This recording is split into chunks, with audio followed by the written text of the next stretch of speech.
Hello, hello. Happy Election Day. Welcome to Undivided. Thank you for being here. Thank you so much for your commitment to giving common sense a comeback. I'm Brandi Kruse.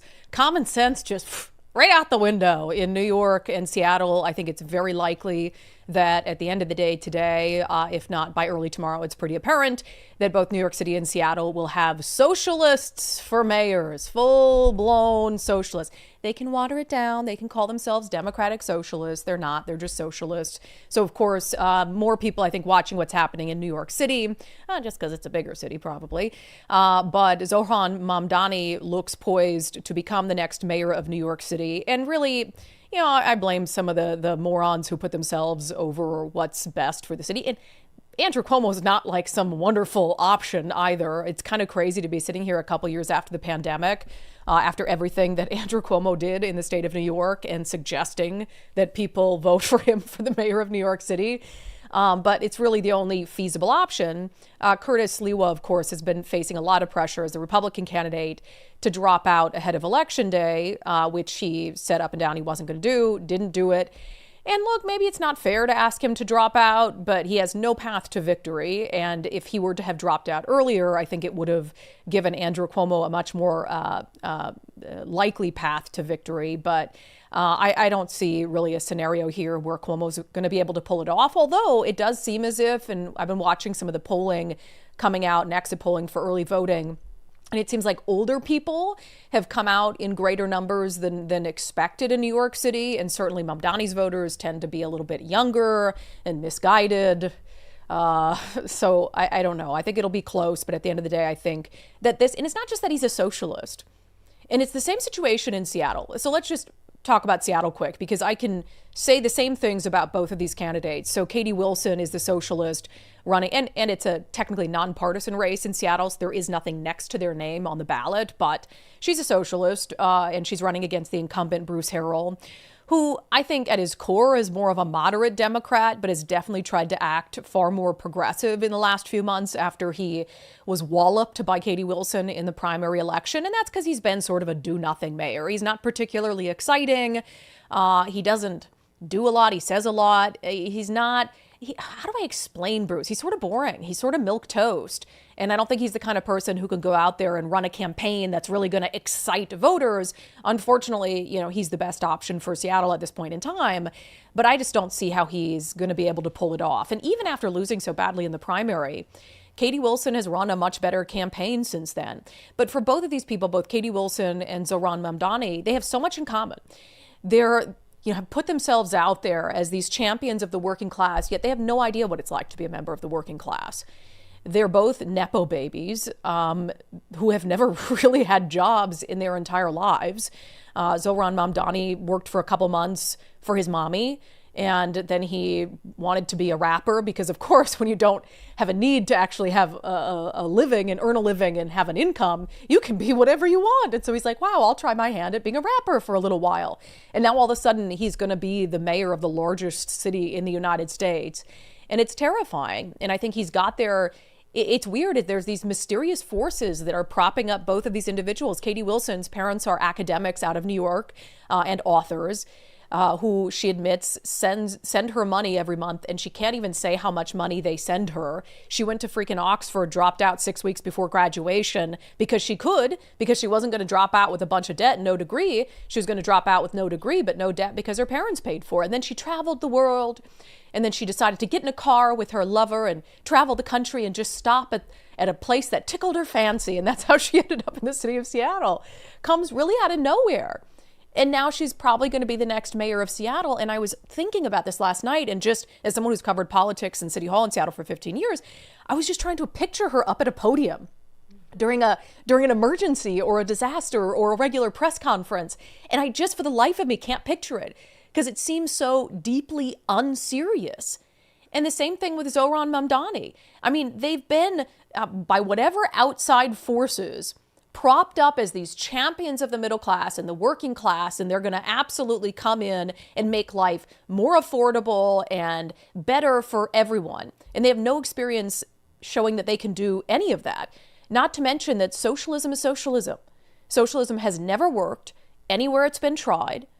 they're not proposing anything different in New York City or Seattle. They're selling people a dream that does not exist, that you can just get endless free stuff, courtesy of the taxpayers, and life is just going to be grand for you. And that's not what's going to happen. And I'll talk about it to close the show today, but I had a conversation with a friend of mine who's a voter in New York. And this friend, who I'm not going to put on blast, basically said, well, I don't think I'm going to vote because it's not going to matter anyway. And Mom Donnie is going to be the mayor of New York. And I just thought to myself, oh my gosh, not only is the socialist going to win, but you have people who are so unafraid of socialism that they can't even bring themselves to take like 10 minutes out of their day to do whatever they can to stop it. It's absolutely wild. And, I think I could go on and on about the dangers of this, but, the commonalities here between New York and Seattle, it's become very expensive, right? And that's a reality, very expensive to live in these places, but free shit isn't the answer to that. And, rent control and what Mom Donnie wants to do in New York, you think that that's going to make life less expensive for people in New York? No, he wants to tax the highest tax bracket in New York 52%. And all those people are going to flee. And the same thing in Seattle. Businesses are going to continue to flee. And then those people who would have been paying all those taxes that you want to have to fund your weird wish list of free stuff, that those taxes are going to disappear because they're going to move somewhere else and they're not going to pay them. And then everybody's going to end up more poor. Everything's going to end up worse. And then we're just going to start this ridiculous cycle all over again. Although I told my friend in New York that, the one thing that probably will happen in the short term is I think rents will go down in New York City, but it won't be because of Zohran Mamdani. It'll be because people with money decide to leave New York City and move to places like Florida or where else. And then you're going to have, a bunch of available apartments for a short period of time. And the demand's going to go down. And so, yeah, your rent might drop in the short term, but what's the price you're going to pay for that? It's wild to me that we still have to be having a conversation in the modern era about the dangers of socialism and the failures of socialism. And of course, socialism is the path toward communism. And then before you know it, you have mass ideological killings and red terror and over, people who don't agree with you, and they're out and they have so much power and control and they're going to force you to think how they think, and, the path toward totalitarianism. It's just insane. So that's a theme that we're watching today in New York and Seattle, what happens.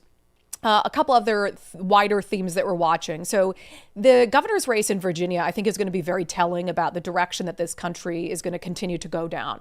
Of course, it's not really so much the governor's race in Virginia that I think is of interest. It's obviously the attorney general's race, but just for the sake of it.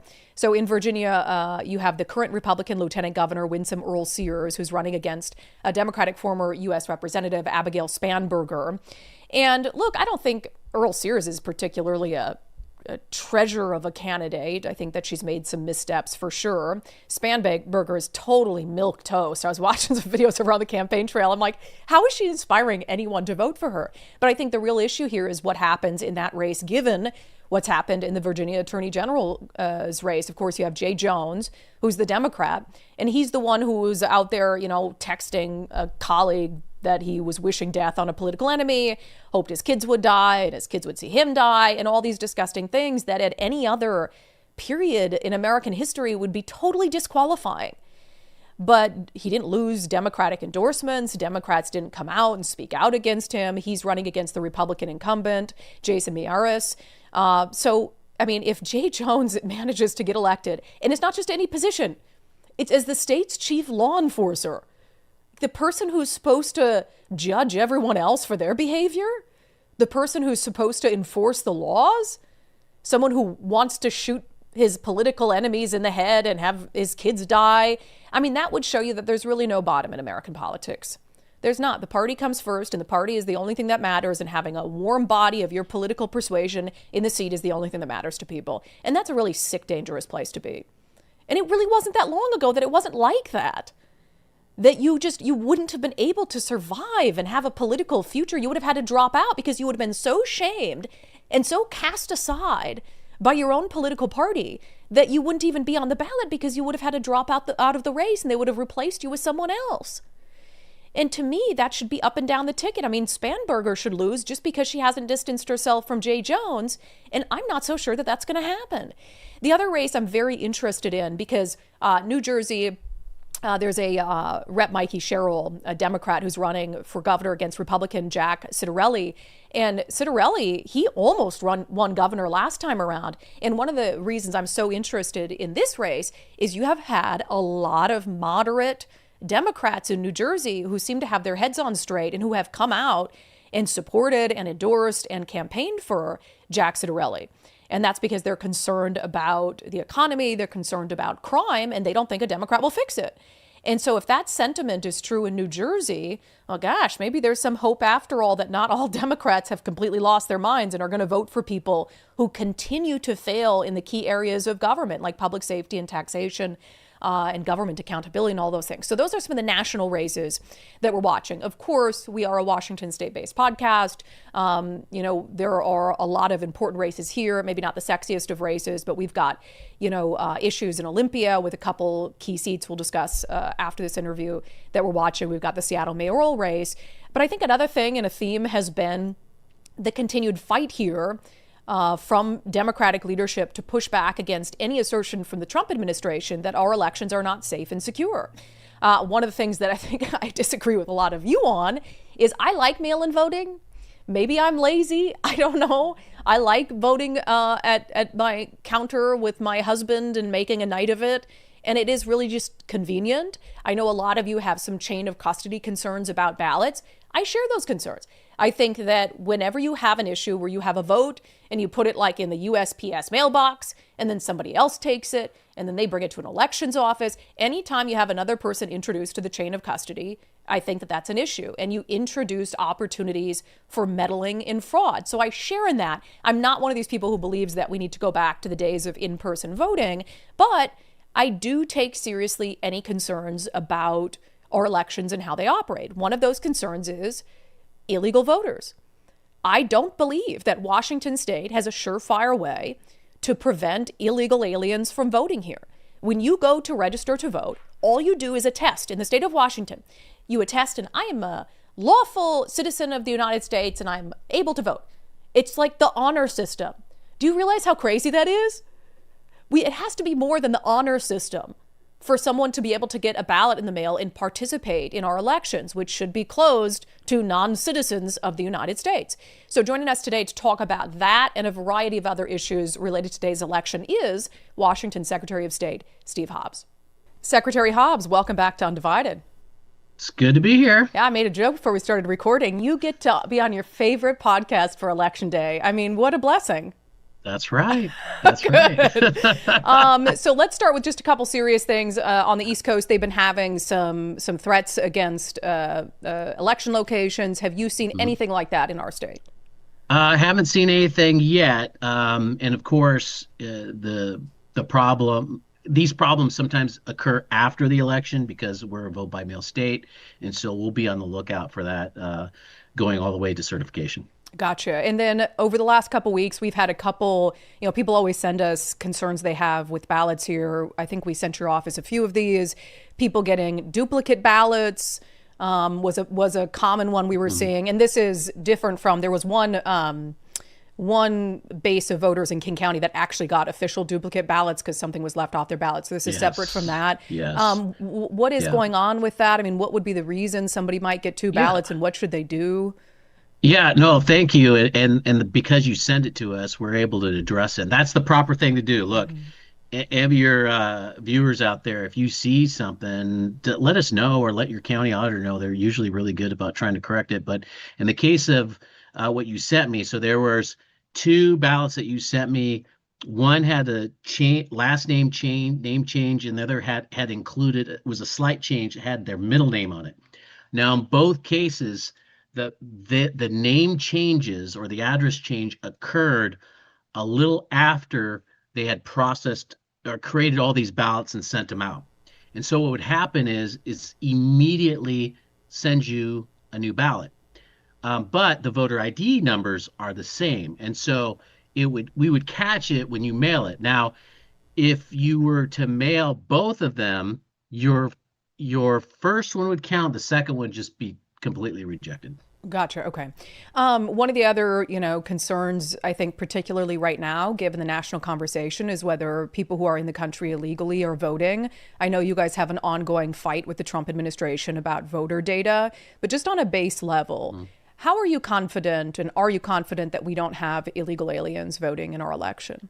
Yeah, I feel very good about it because we have so many checks with the ERIC system and bouncing with the federal databases. What's really good though is there is a federal database that is being upgraded and improved. It's called the SAFE database, I believe, and that's from the federal government. I will say this: the Trump administration has put a lot of effort into it, and that's why our state and several states didn't trust it beforehand because it really hadn't been robust. And so we are looking into it. I want to make sure it's safe and secure. I'm very sensitive about those issues, but there are some blue states that use it. I just want to make sure that the data will be secure because we have nation state actors coming after us all the time. So that's the concern that's prevented you from handing over the full breadth of voter information that the Department of Justice has asked for. Well, that is kind of a separate issue. When they and what you're referring to is the request from DOJ to turn over the voter database, but including all the restricted data. That would include the last four of the Social Security number, the birth date, phone numbers, email address, etc. And we're not going to do that because I don't feel secure in doing it. That's number one. Two, it's in conflict of the 1974 Privacy Act. Their request does not meet what the original law is because they gave us the Voting Rights Act. We're referencing that, but nowhere in there does it say that we got to turn over that. Now, I am more than willing to work with the DOJ to turn over whatever data we have that is not restricted. You can still use that data if you want to, but I just not going to turn over all that information. Yeah, I guess the restricted part confuses me because, like, all that data you just described, you don't think the federal government has, I mean, the Social Security number is from the federal government. So, like, you're keeping the Social Security number from the federal government, which gave us our Social Security numbers. Right, So, how is right. that actually restricted? Right. So yeah, you're right. They own the Social Security agency, but the thing is, like, so you have two conflicting laws, right? And if the law that they're referencing doesn't have any reference to it, and then there's an existing federal law that prohibits me from giving it out, including state law, then I'm probably not going to give it out. Again, though, I'm willing to work with them. I'm not closed-minded about it, or just because it's a Republican administration. I'm a Democrat, as you know. I didn't get here for cooperating with my party, so I just want to make sure that I'm following the law, and there are issues of privacy. And so that's where we're at right now. I'm waiting for them to issue me a summons. But Yeah, I guess we'll I see how just, that on the goes. privacy front, I'm like, privacy from what? Like, there is no privacy Yeah. when it comes to the government. And if it's something you can have access to as a state government, I mean, how is the federal government having access to it any different when it comes to our privacy? Right. Well, but again, I'd be violating two laws actually, a 1974 Privacy Rights Bill in the state. And then here's the other thing, Brandy, is like not everybody has the same opinion as you and I do. There's a lot of people. I've had a lot of constituents that's like, I don't want my data turned over, for whatever reason. And those are valid reasons. I mean, when you ask your government to do something or not do something, then you got to listen to it. Yeah, I carry around an iPhone. I think I've pretty much given up any sort of privacy aspirations that I had. But in theory, and you say, hey, we don't have illegals voting in our elections. We've had you on to talk about this before. There really is no, I mean, they basically sign an attestation that says I'm able to vote. Now, if they never do, then it's really not an issue. But if they do, somebody would have to catch them in order for it to be counted. And that's still an accurate interpretation, right? We're basically asking people to attest through honesty that they're a citizen of this country when they register to vote.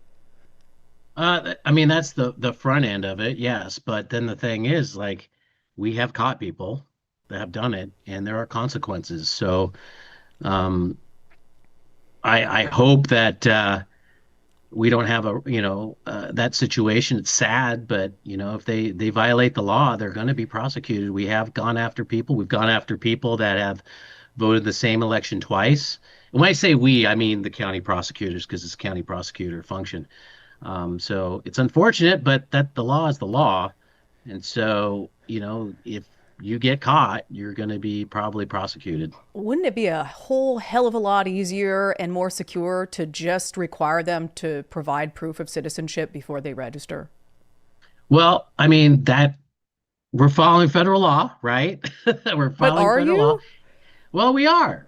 The federal law says that you have to prove who you are, right? And we attest, and they have to attest at registration. Also, with the enhanced driver's license, the new system of getting an enhanced driver's license, you are a U.S. citizen, right? So you, there is no question there. Yeah, but not everybody has to get them. There's no mandate to get them. You might not be able to fly, but right now my driver's license in my purse is not an enhanced ID. That's right. But there's also there's also situations where you have citizens that just don't have access to their birth certificate.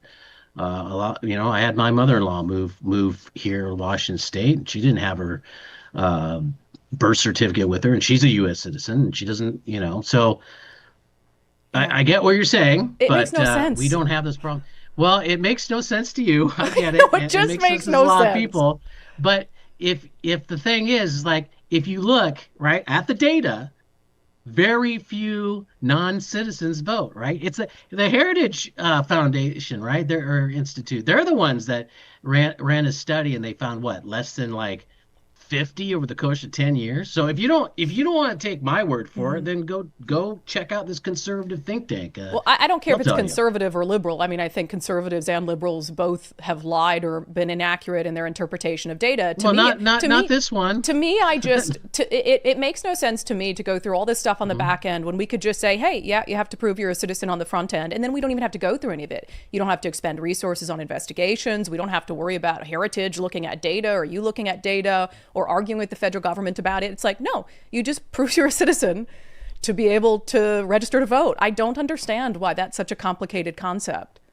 Well, I guess just telling you, I don't understand why we have to go through all of that when there isn't the problem that you think there is. Well, then that would prove it, right? And that's also the issue with the data sharing with the federal government. If it Hmm. comes to that, is like if what you're saying is true and we don't have a significant problem, then you Hmm. could almost, give a big middle finger to the Trump administration by providing the Hmm. data and then say, see, I told you so. You were just But then making shit up. I'd be breaking two laws, right? Oh, well, this is quite the predicament, isn't it, then? Right? So, It's just I mean, are you ridiculous. asking me to break the 1974 Privacy Act and our own I'm state laws? asking you guys to use common sense and just say, hey, Well, the common non-citizens can sense thing vote. is I have to follow the law, Brandy, so I can't do it. There is nothing though, Um, and then I have to ask you about a different issue. mhm, There is nothing that would preclude the state of Washington from mhm. requiring proof of citizenship to register to vote. Well, I mean, it has to.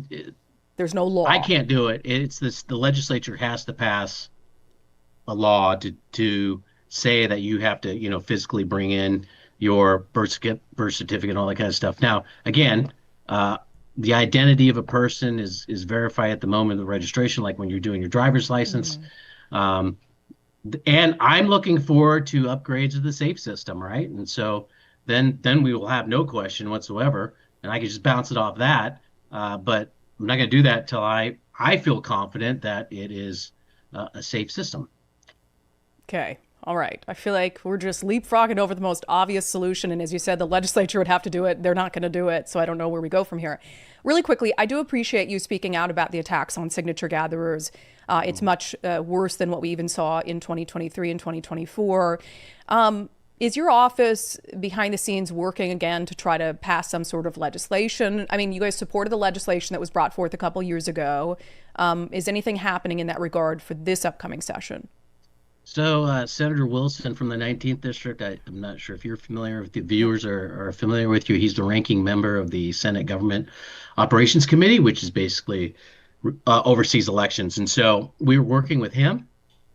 We gave him some suggestions that he should probably reach out to the business community because they are very interested in this, and so that we can have some kind of greater stakeholder involvement with this so we can pass this along. Yeah.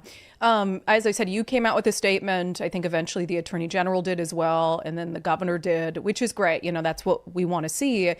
But there was this interesting, this happened again 2 years ago where there was this kind of snitch line set up where it was like, report a signature gatherer in your neighborhood. And this particular one for this round, it was run by, a group comprised of some pretty heavy Democratic donors like the Washington Education Association that was running this tip line.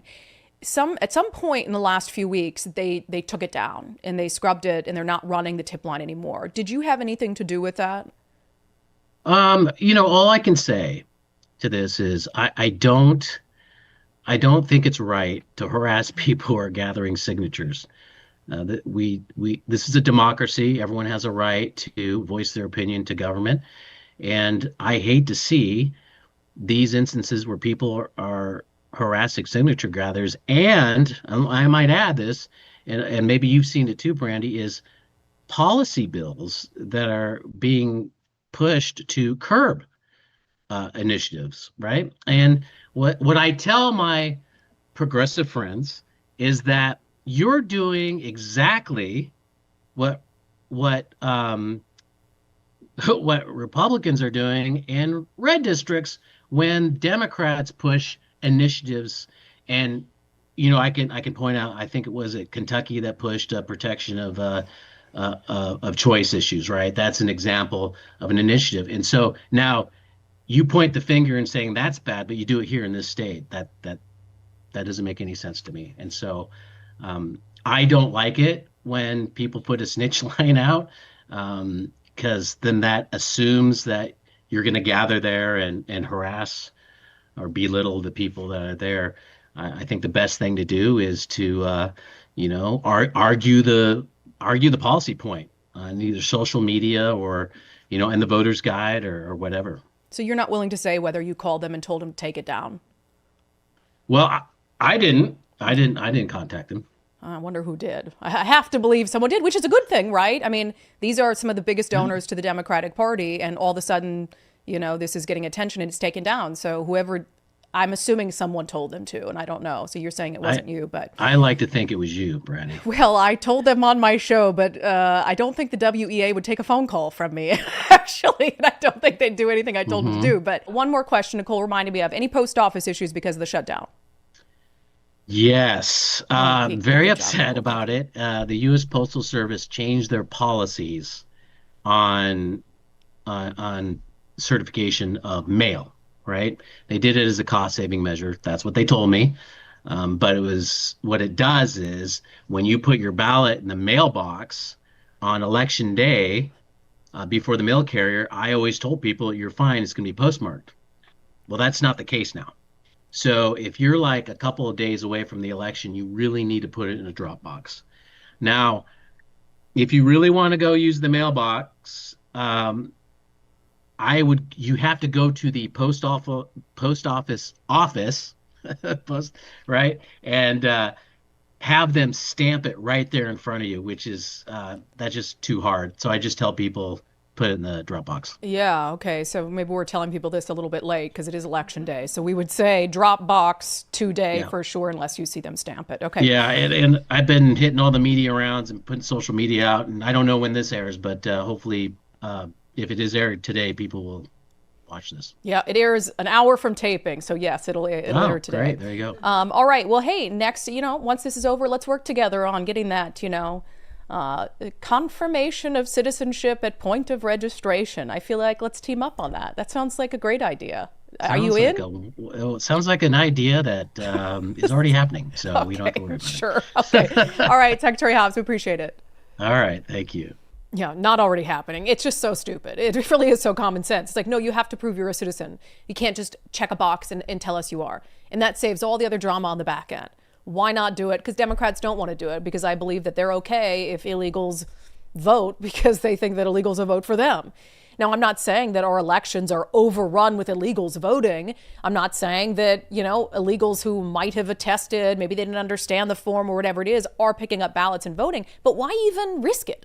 Why even bother? It's just so stupid to me. It makes no sense. And I think you could tell. I don't think he thinks it makes sense either. But anyway, we appreciate Secretary of State Steve Hobbs joining us. And that is a good reminder at the end that there's a concern that if you drop your ballot in a USPS box today, that it might not be postmarked in time. I think that's always a concern if you wait until Election Day. So I would find a ballot drop box. They're pretty plentiful out in communities. So do that if you want your vote to count. We're going to talk about some key races happening in Washington state that could determine whether Democrats have enough votes to pass an income tax. It impacts every single one of us.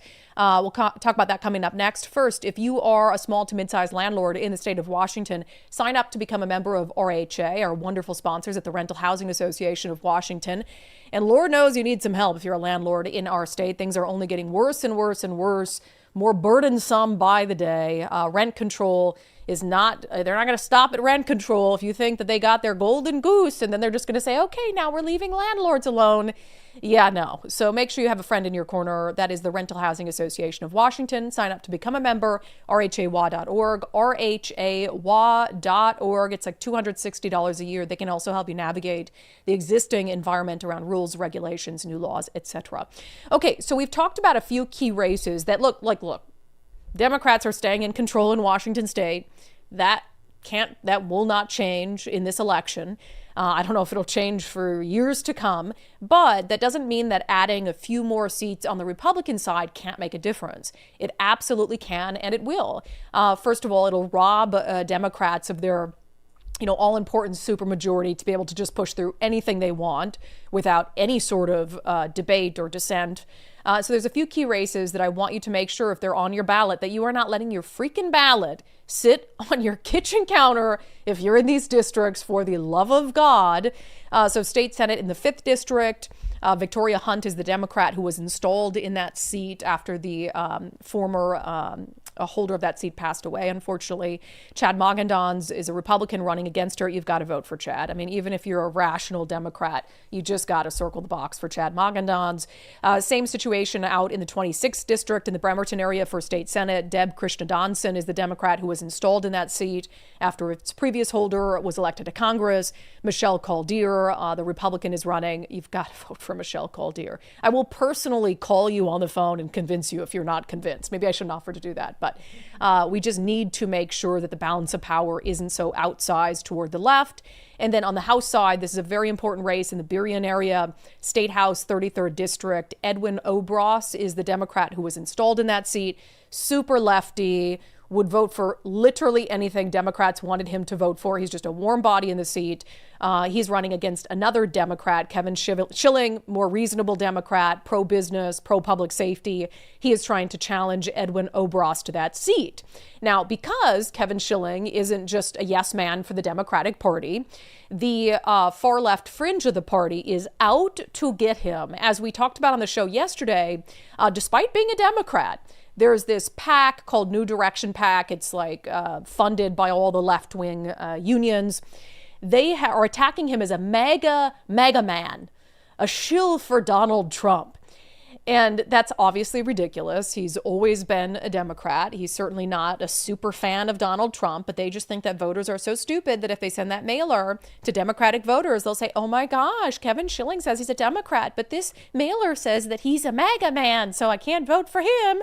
And unfortunately, I think there are some voters who probably would fold that easily. But we wanted to have Kevin was running all around today. Understandable. It is election day and he's a candidate in a very important race. But he carved out a few minutes for us earlier to tape an interview about these mailers and how he's been trying to counter that narrative.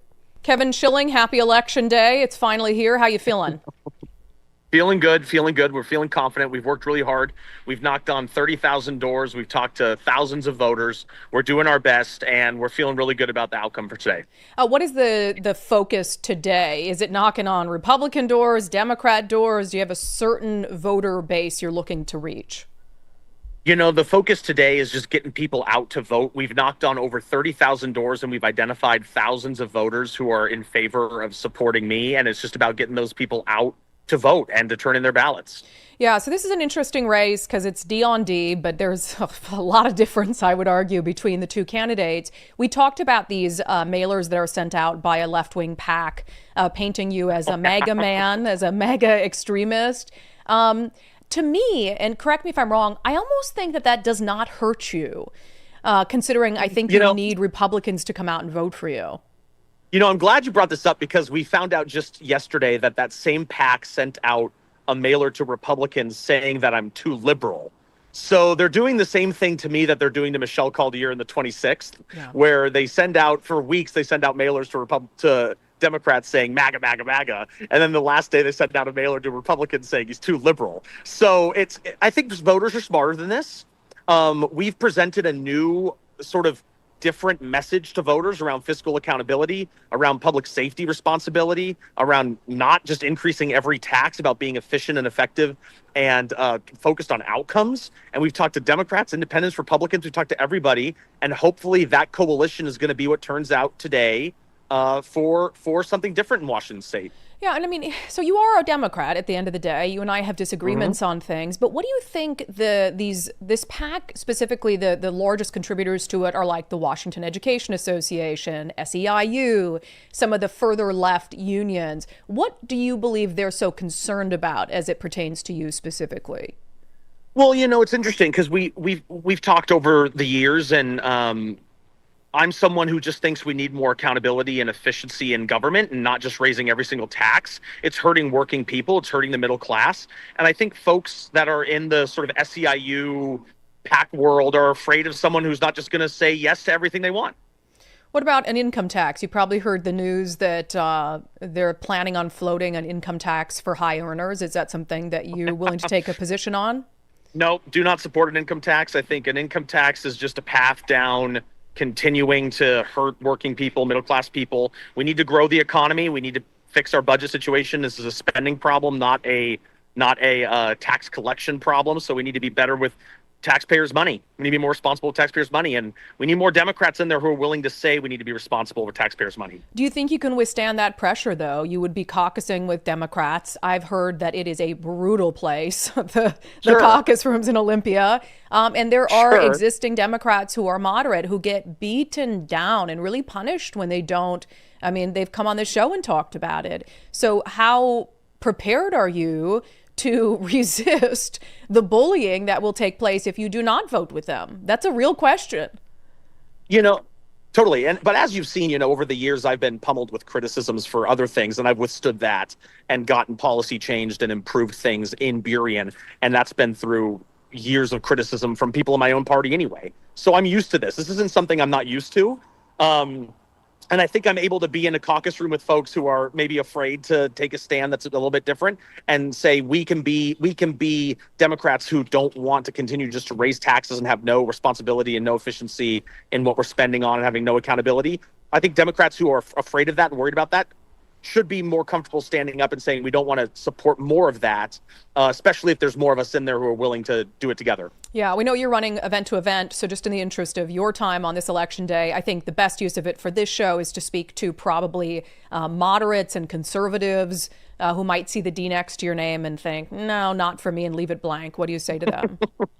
Well, so I listened to your show the other day when you were talking about all the races, and I just, I think what's important about a place like the 33rd is that 54% of all voters voted against the appointed incumbent. And what I say to all voters is if you want things to be different in Washington, you have to vote differently. You have to vote for people who are saying we want to do things differently. We want efficiency and effectiveness and accountability on taxpayer dollars. We want better outcomes and more improvement in public services. And I say that to everybody, Democrats, Independents, Republicans. I'm trying to win an election for every voter in the 33rd, not just Democrats. So what I say to Republicans and Independents, I'm a different kind of Democrat. I'm an old school Democrat, but that doesn't mean I'm not someone who's I'm trying to do something different. I'm trying to be more responsible for taxpayer dollars. I'm trying to be more accountable and common sense on public safety. I'm trying to make sure we care about outcomes with public spending. That's what I say to Republicans and Independents. And you know what? We have gotten great support at the doors with that message for Republicans and Independents, even though I'm a Democrat. They've said, you're my first Democrat I'm voting for in years. Yeah, well, great. And they need to. They cannot leave it blank. As you know, I think you're the best option in this race. I hope you can pull it off. But if you turn around, you go to Olympia and you become a little sissy behind closed doors with that caucus, don't worry. I will not be your friend anymore. You will not be a friend of the show. Don't worry. Okay. I already get people texting me and they're like, why don't you just go on Brandi Kruse and complain about it? And I'm like, well, maybe I will. Oh, well, you're in good company. We also had Secretary of State Steve Hobbs on today, so I'm sure he'll get some shit for coming on the show. So I tell everybody, I'm like, Joe Wen's been on Brandi Kruse. Like, people go talk to Brandi. What are you talking about? I'm really not that scary. Unless you go and you screw up, then, maybe a little bit. So, all right, Kevin, get back to it. Knock on doors. Thank you for being here. Good luck to you, sir. Thank you so much. Take care. Everyone comes on our show. It's the hot thing to do. It's the cool thing to do. But, and then I hear someone like Kevin Schilling, and the thing that always just rings in my head is just leave the party. Just leave the party. I mean, I don't understand continuing to be a member of a party that's so vicious towards you because you won't agree with them 100% of the time. And it's why I'm so opposed to the two-party system and to either party. People think I'm a Republican because I favor Republicans in Washington state because of the balance of power issue, but I don't like party designations. I do not believe that the party designations are helpful for our state or for our country. George Washington didn't think so. He warned about political parties. And so there's something, and I get it, it's hard to win an election if you're not a member of a political party that's going to have your back. But in Kevin Schilling's case, what has the Democratic Party done for him? Nothing. He's running to unseat a Democrat who's further to the left. So in that case, I wish more people would just run as independents because their parties suck. All right. Coming up next, we'll dip away from elections for a moment. Governor Bob Ferguson, you might have heard this. A man was arrested for making threats to him online, but that's not the first political figure in the state of Washington that man has threatened. It is the first time he was arrested for doing it, though. We'll discuss. First, if you're thinking about selling your home, reach out to our dear friend Wes Jones of sellwithwes.com, sellwithwes.com. Wes and his team are the best in the business. They really are. There's a reason why Wes has been able to survive in this crazy real estate climate over the last 15 to 20 years. It's because he's good at what he does. He's very, very knowledgeable about the local markets and really down to the neighborhood level. And so he has so much institutional knowledge. He's been through all the crazy market ups and downs, and he's excelled in those markets. And that's because he's good at what he does. He has great communication, and it really is just like having a teammate on your side when you go to sell a home. So go to sellwithwes.com, sellwithwes.com, and start by just asking him for a free market analysis. Like, Wes, tell me how things are going. What can I expect with my home? What do you think we should list it for? All the little details. He'll go through all of that for you for free, and then he can map out a strategy that is specific to your home, your city, your neighborhood, etc. So sellwithwes.com, sellwithwes.com. It really just is a better way to sell your home. All right. So Governor Bob Ferguson, there was a guy arrested for threatening him, which is horrible. I don't want anyone to be threatened or to be made to feel unsafe in their own home. But it's not the first time that same individual has threatened someone in politics in Washington state. Let's talk about it in our segment, Unbelievable.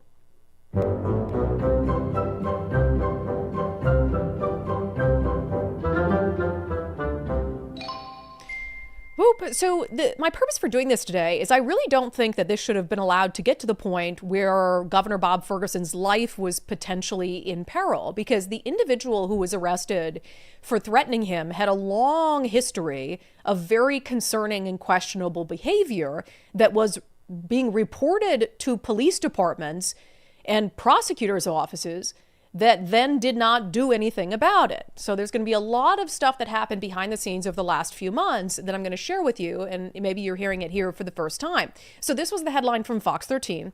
Man arrested for online threats against Washington Governor Bob Ferguson. I want to read a little bit about what they wrote. Over the course of about 2 years, 34-year-old Casey Patterson would post replies to many of Governor Ferguson's posts on X.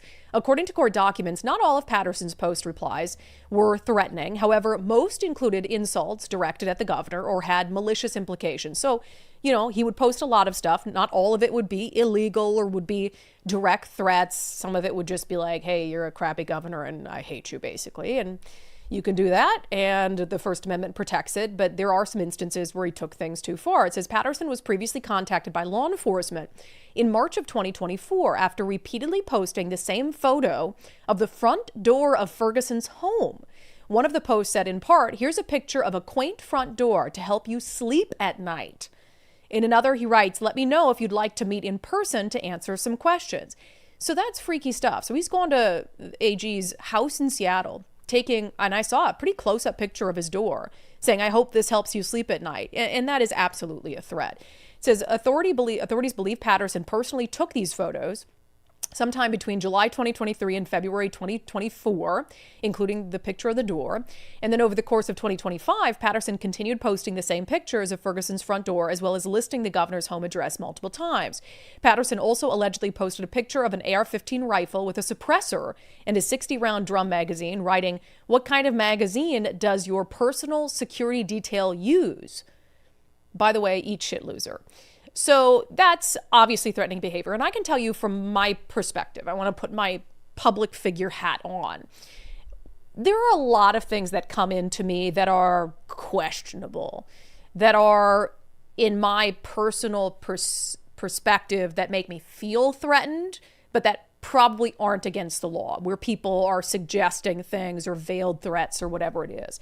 I will say if I got this exact same thing where somebody was posting a picture of my front door, posting a picture of a rifle, asking what kind of firearms I had, I absolutely think that that would be something worth police making an arrest. It's very clearly a threat of violence, right?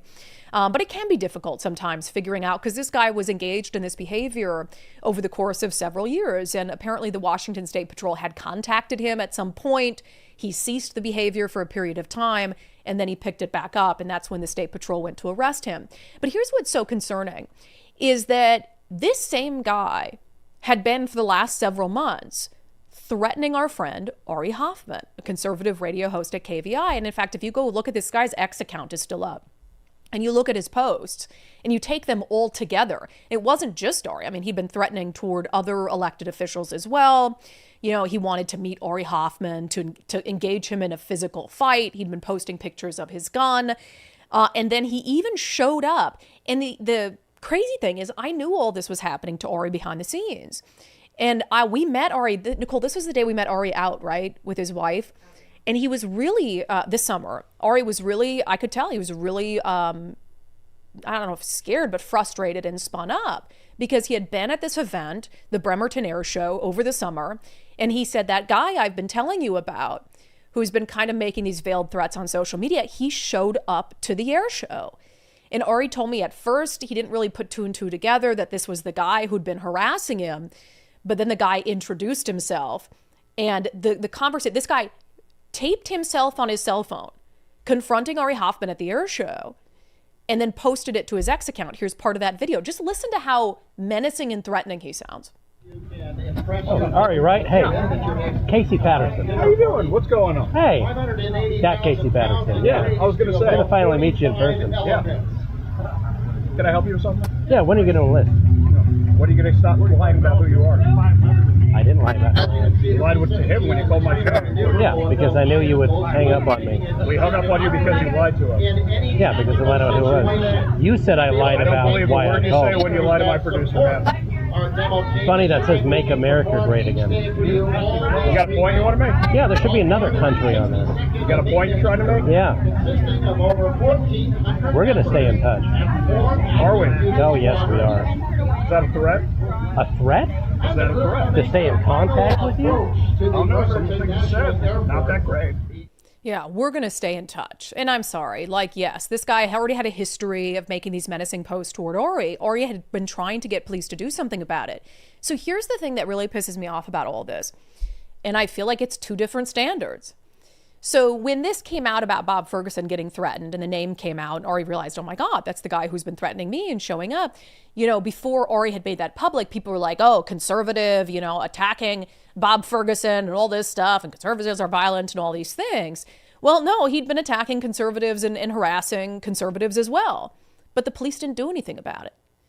So Ari Hoffman, after that happened at the air show, he goes home, he contacts the Bremerton Police Department.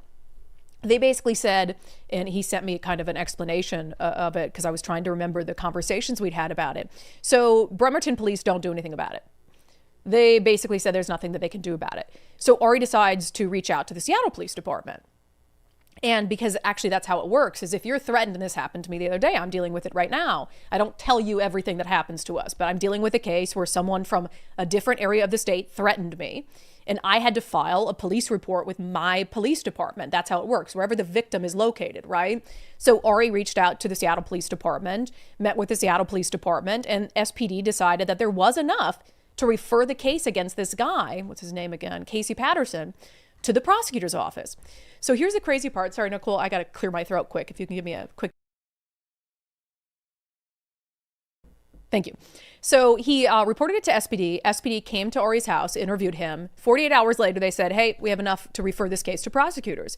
So in the meantime, this guy continues to post, continues to harass Ari. He's also harassing Lindsey Graham, Gavin Newsom, Mark Levin, all sorts of people. So Ari is checking in with the Seattle City Attorney's Office, and they had no record of his case. So this is before the guy's arrested for threatening Bob Ferguson. Ari checks in with the City Attorney's Office in Seattle. They had no record of his case. So it turns out SPD just forgot to file it. Forgot to file his case. Second.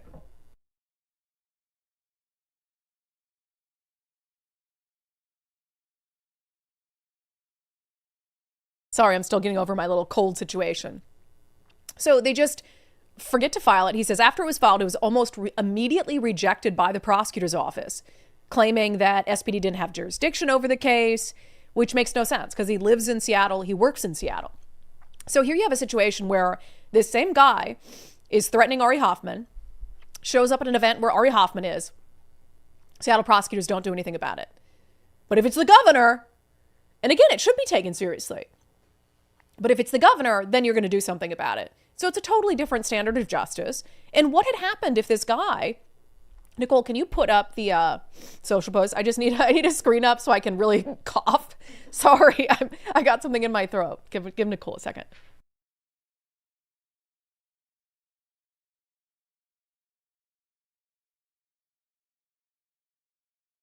Okay, sorry guys. I know, it's election day. I couldn't take the day off, well, otherwise I would have. So here you've got this guy who, what if he had killed Bob Ferguson? What if he had killed him, showed up at his house like he clearly threatened to do and killed Bob Ferguson?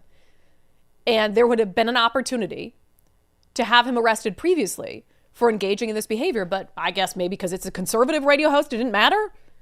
I mean, that's how I feel about it, frankly. There's nothing different between what he was doing to Ari Hoffman and what he was doing to Bob Ferguson. But because Bob Ferguson is the governor, it's a special treatment thing? Now, my understanding is the State Patrol, since I posted this after the arrest of this guy in Bob Ferguson's case, apparently the State Patrol has now reached out to Ari Hoffman to collect other information on this guy and maybe try to pursue a case in that regard. So hopefully it gets attention. But to me, I feel like, if you're the governor, frankly, and you're a Democrat, we're going to take this seriously. But for poor conservative radio host Ari Hoffman, yeah, not a big deal. It's just absolutely unbelievable. And by the way, this guy's a licensed security guard. So when he was arrested in the Bob Ferguson case, he was arrested driving to his job as a security guard, which is pretty freaky. It's pretty freaky. All right, we'll get to some national news coming up. Can we show these pictures? Even with the blur, I don't know. We might have to shield your eyes. Worse. I guess we've showed worse. Sorry, guys, about my throat. I'm sure it's just not pleasant to listen to, but I can't take the day off on election day. So maybe we could go to this bulwark thing, and then it'll also give me an opportunity to not have my face on camera. Sure. Is that okay?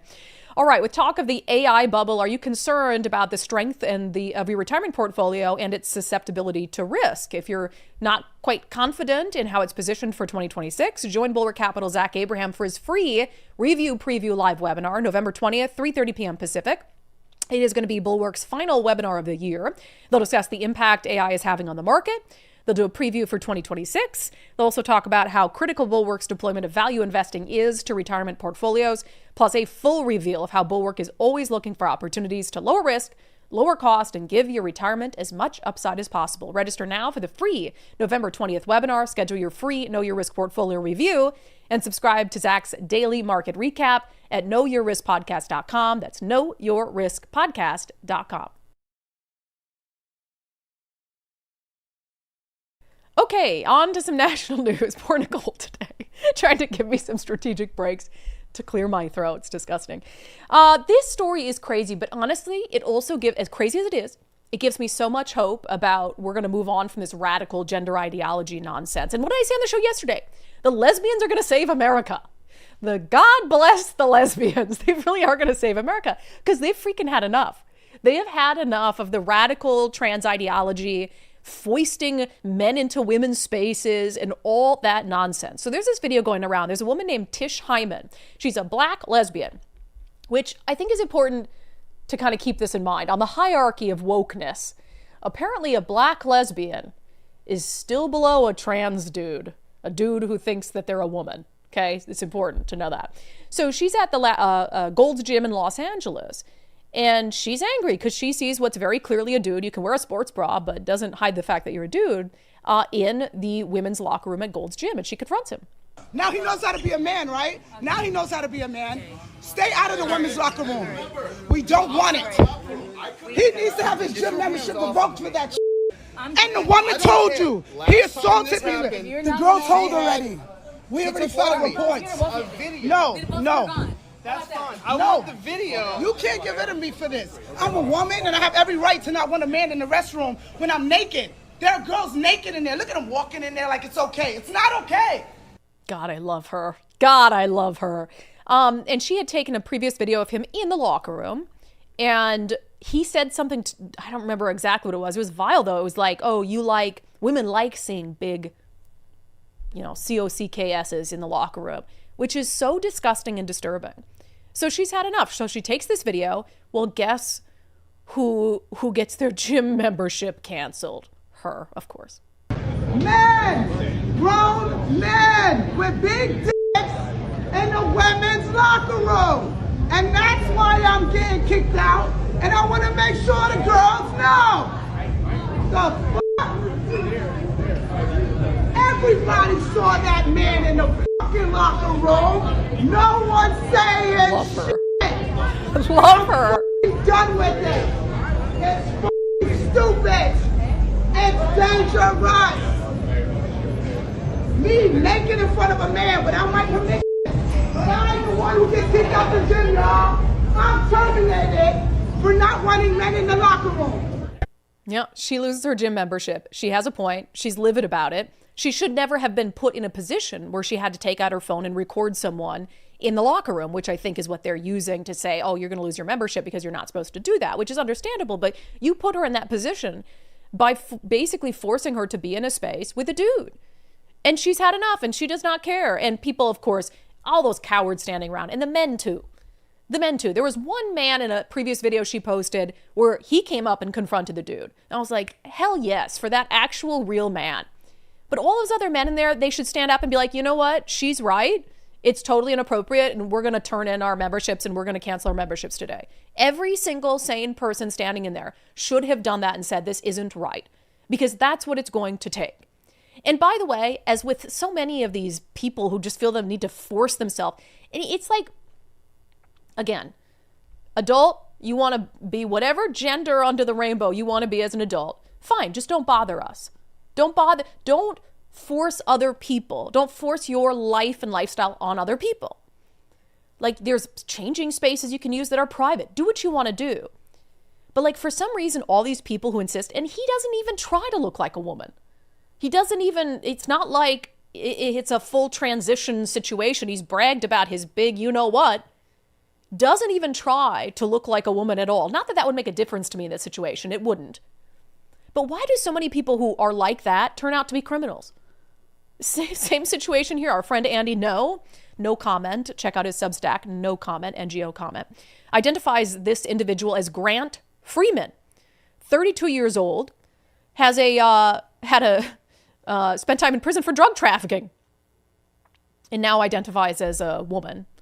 Not sure what the woman name is, but it's just insane. And always posing. I believe it's Alexis. Yes. Sorry. And here's how stupid AI is for YouTube. We had to blur this dude posing with, nothing showing that, but because they're posing and think they're a chick, like, I don't want AI to think that we're showing a picture of a woman's tatas. So I got to blur it. It's just like, for the love of God, stop forcing whatever this is on other people. And I firmly believe the lesbians will save America from radical gender ideology. So I love this chick. She's great. All right.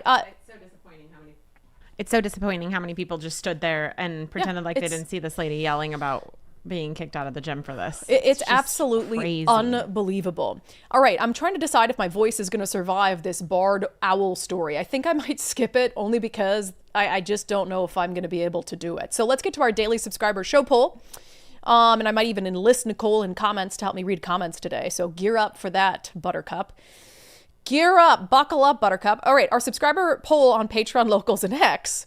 I had to ask, have you or will you cast a ballot in today's election? And I'm going to look right now. And I swear to God, if 100% of undivided subscribers did not say yes, says, oh, okay. I'm canceling the show today. I'm canceling it. It'll be our last episode. All right. 97% said yes. 97?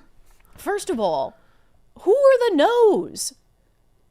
Who are the no's? Have we not shamed you? Have we not shamed you? And there's some people saying, well, I live in a different state. That's okay. There's got to be an election in your state. The only reason for saying no is if you literally don't have an election where you are. But I have to believe that that's just not possible. Can't be. Let's see. Greg P., the silent majority must vote so we can change the current direction. Yeah, and at the very least, even if you don't think it's going to make a difference, fine. What does it take you, a minute in Washington State? And it's you just walk out and you drop it in the mailbox. It's like or you in the ballot drop box. Said about your friend in New York. It's terrifying to me that the possibility of a socialist winning isn't concerning enough to get you to vote and to maybe rally some people that you don't know that if they're voting or not, or to, I don't know, to do even something. just to not let it be a blowout, right? Every vote against him, it's just crazy to me. Kay Crane says, we're out of state and there's not much on our ballot. Well, you know what? Have you been out of state for 3 weeks? Because I know those ballots. Not much, is still some. I know those ballots have been probably on your counter for like 2 to 3 weeks. So now if you tell me you've been out of for 3 weeks, maybe There's we'll really have a not different much on conversation. our ballots here, but there's some really there's important stuff. Really important stuff. Yeah, 100%. Pickle Man, absolutely. Why do so many of our people have pickle somewhere in their name? Pickle Man, absolutely. If you don't vote, shut up and don't complain about anything. Fawn, if you don't vote, you get the government you voted for. 110%. I have a feeling we're going to have a lot in the way of socialism to discuss tomorrow. Let's see. Mary says, unfortunately, we've been on vacation and in our motorhome and didn't have the ballots when we left, traveling around the southern U.S. for sunshine. But Next you can time, print get them an online. Get an absentee ballot. You can go to the library wherever you are and print it. You guys are making me use the last of my voice to shame you Excuses. for not. How is anybody listening to my show today with this voice? Matt Gilbert, I voted last week and I haven't felt clean since. Why did you have to vote for a Democrat just because? Matt lives in Seattle, actually. So you would have to have, I'm pretty sure Matt Gilbert lives in Seattle. So you would have to make a lot of choices between decisions. 2 bad options for sure. So, all right, 97% is okay. I guess I can take 97%. But we'll deal. You know, it could be worse. All right. If you're looking to save some money, you and your family, reach out to our friends at First Mark Insurance, firstmarkinsurance.com, firstmarkinsurance.com. The very best part is they work for you, not the insurance companies. So they're always going to have your best interest in mind, and they're going to go try to help you save money and make sure that you have the right insurance. Like any of us could go online and get some cheap ass insurance and be like, oh, I guess I'm covered. And then something bad's going to happen. You'd be like, oh, I guess it wasn't covered. So does it really matter if your insurance is super cheap if it's not going to do what insurance is intended to do? So it has to be a balance of the two things. You need the right insurance to cover what you and your family have worked so hard for. But yeah, you don't want to pay any more for it than you have to. So First Mark Insurance can help you out with all of that. And then you will be a member of the First Mark family, like me. So go to firstmarkinsurance.com, firstmarkinsurance.com. The very best part is they work for you, not the insurance companies. They always have your best interest in mind. Okay. Nicole, do you feel okay tag teaming some comments with me today? You have to be on camera, though. The people want to see you. All right, I'll start with the first one. Socialism on the ballot, Old Sub Sailor. Just remember, folks, socialism leads to communism, and we know what Comrade Ferguson wants. Yeah, and communism leads to the gulags, so be careful what you wish for. From at Ronald Spins, raise taxes through the roof, make people poor, accept Marxism. Yeah. Brianne, the personification of your garden variety socialist in their 30s. Young punks who have never held an actual job. It is insane. And I hate calling people dumb, right? I don't like to call voters dumb.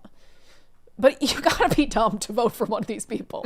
And you've fallen for these ridiculous mailers, these ridiculous ads, these ridiculous, I don't know, these spiels that they give you that are just lies, and this Trump, and that's all you need to pay attention to. That's not all you need to pay attention to. No. There's so much more. And you can be sold someone who's like, you're going to elect them to run a major city and they've never had a real job. At the very base level, that should be disqualifying. It's wild. All right, you want to do Dan Platt? Oh, yeah. Nothing like progressive liberals finally claiming their true ideology of socialist politicians. Can't get more un-American than that. It's always interesting that the Democratic Party always falls in line with the socialist. If there's a Democrat running against them, it'll still be the socialist. They choose the socialist.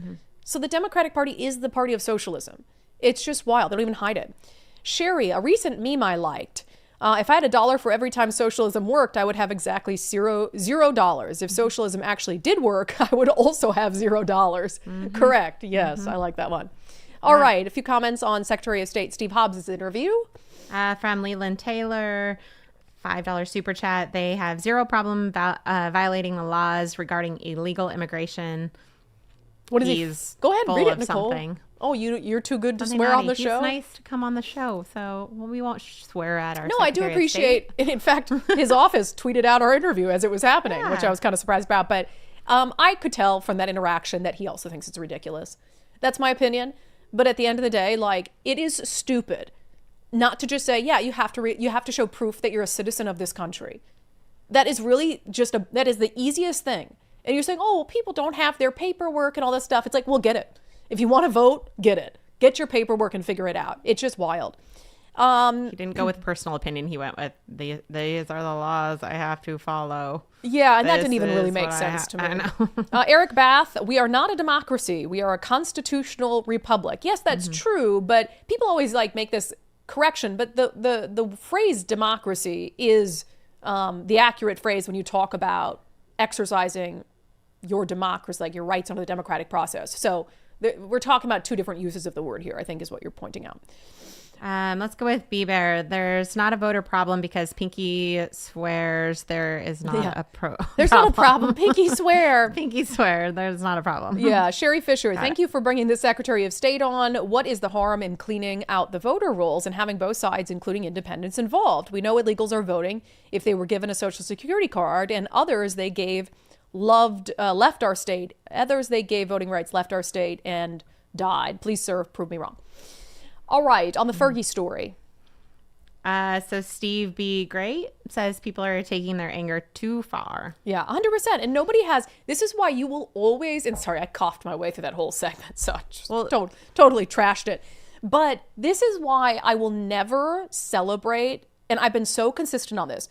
Whenever you have like politicians who are at dinner or something, or doing something with their family at an event, and they're harassed, I will never, no matter how much I dislike the politician, I will never support that. I will always condemn it because I've been there and I've been made to feel unsafe in my own home. Like I'm dealing with 3 cases right now, 3 ongoing cases, hopefully I can talk about soon, that involve unhinged behavior toward me.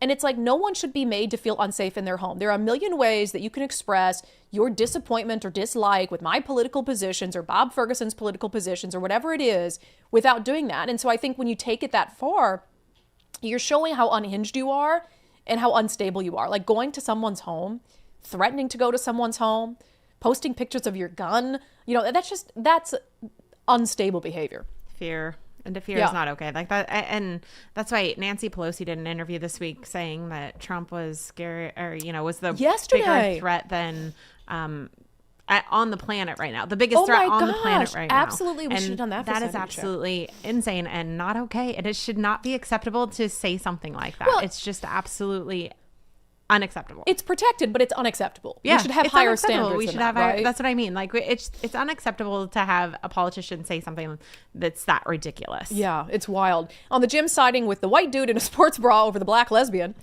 admin Scott J. It doesn't matter if his PP has been removed or not. He is a he and should not be anywhere near the locker room. And I just have to agree with that. It's crazy.